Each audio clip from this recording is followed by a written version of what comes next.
Hey folks, today we're going to take a look at a game that is currently seeking funding on Kickstarter. That game is called Halls of Horror, and it's from the publishing company iFund4All.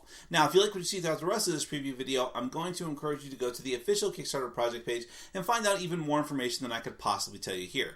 To do that, you're going to follow the link in the top corner of your screen, as well as down in the description section underneath this video. Those links will take you to the page. You can find out more information and hopefully consider backing the project. Now, Halls of Horror is a competitive survival horror game, as the name of the game implies.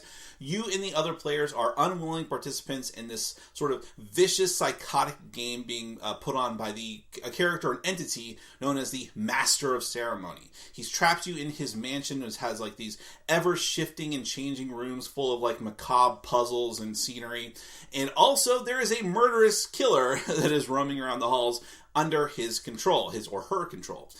So you have to try to survive, first and foremost, and be the only one to escape. The other players are trying to escape first and leave you there to die, and they're trying to get, in order to escape, you need to find keys, and they're vying for the keys too, so you can't let them get them. Basically, you're not working together. and on top of that, if you die in the game, you sort of become one with the Master of Ceremony, and therefore you are actively trying to kill, at that point, the other players. So there's a lot of intrigue going on in the game, but before I go any further, let me go ahead and give you a brief look at how the game is played with a prototype copy of the game. So just do bear in mind that what you see here in this version, while some things may end up being final, other things may not be. They're still in the works. That's why you should go to the Kickstarter page to find out more information. But then in any event, we are going to finish that, come back, and discuss it further.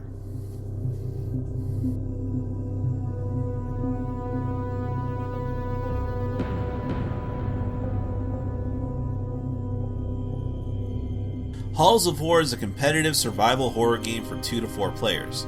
Each player is an unwilling participant in a horrific game put on by an entity known only as the Master of Ceremony. You and the others are trapped in his insane, ever-shifting mansion along with a bloodthirsty killer who is wandering the halls hunting for you. If you can find one of the exits along with the 2 keys necessary to unlock it, you'll escape and win the game alone. But it's entirely possible for all but one of the players to win the game, since all participants who die, except for the last one, become one with the Master of Ceremony. We'll get back to that later.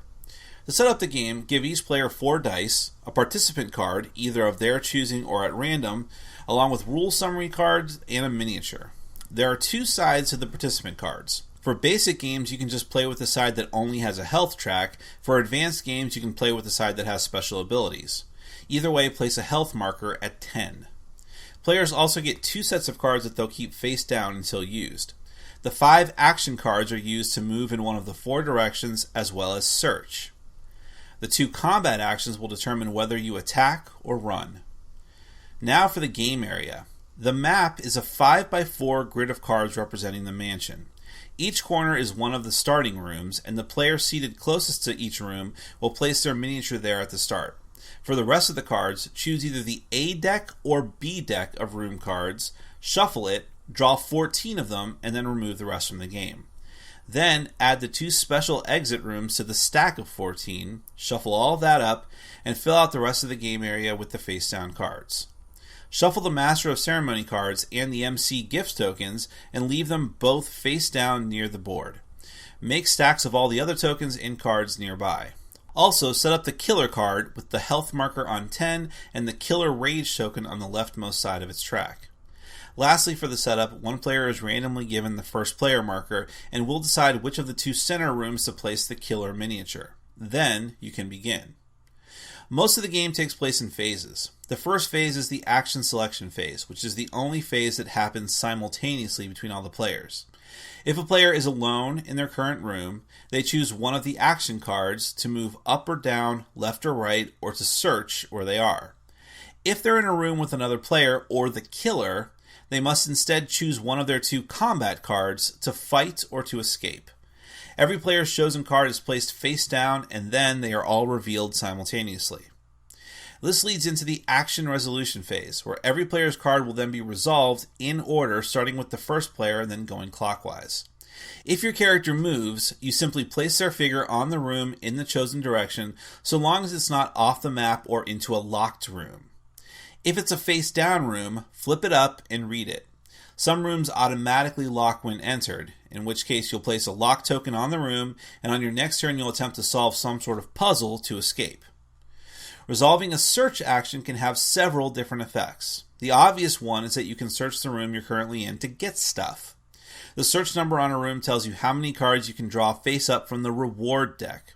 Reward cards have symbols that can match up with symbols on the room. If they don't, they're discarded immediately after drawing.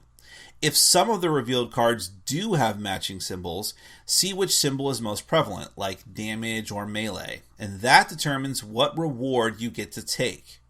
If none are eligible, take a resolve token instead, which can be used in various ways to enhance your actions.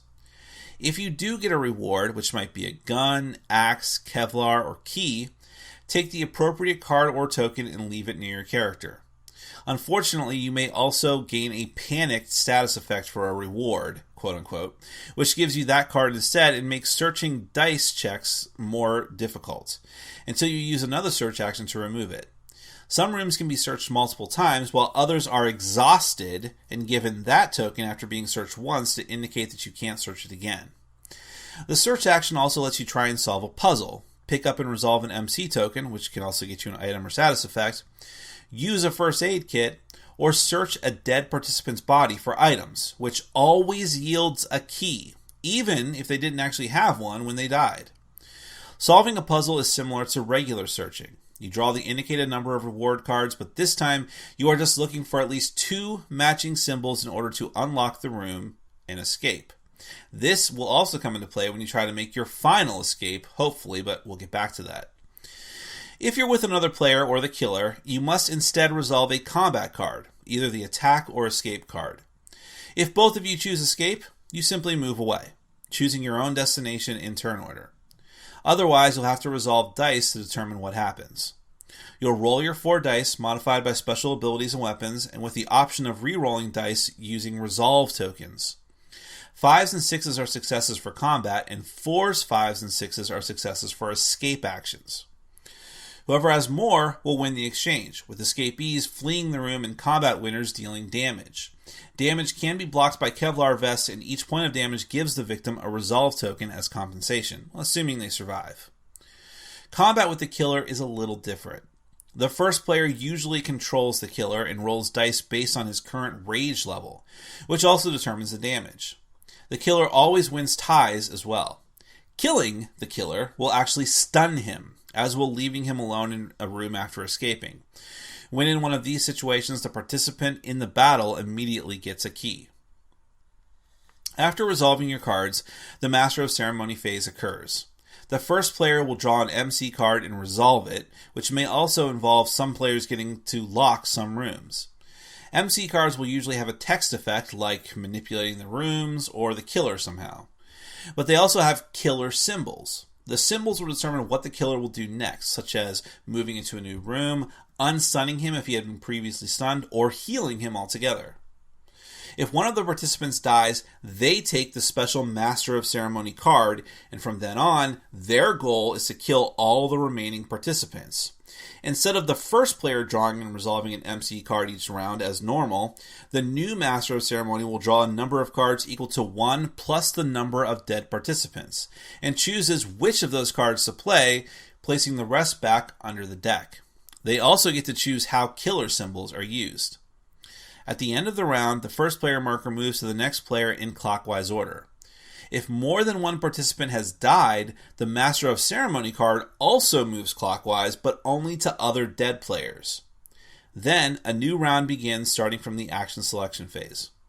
The main way that a game of Halls of Horror ends is by someone successfully searching for an exit.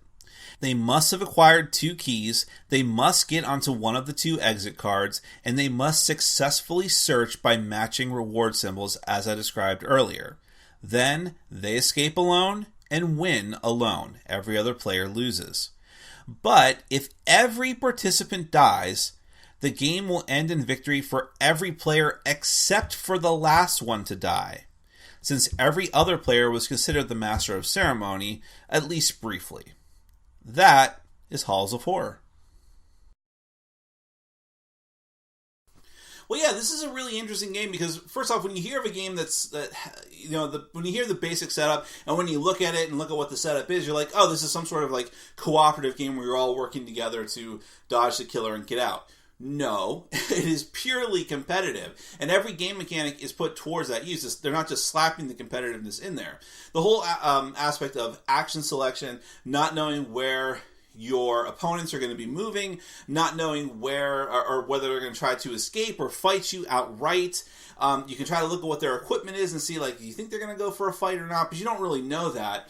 And just the desperation of trying to get those keys.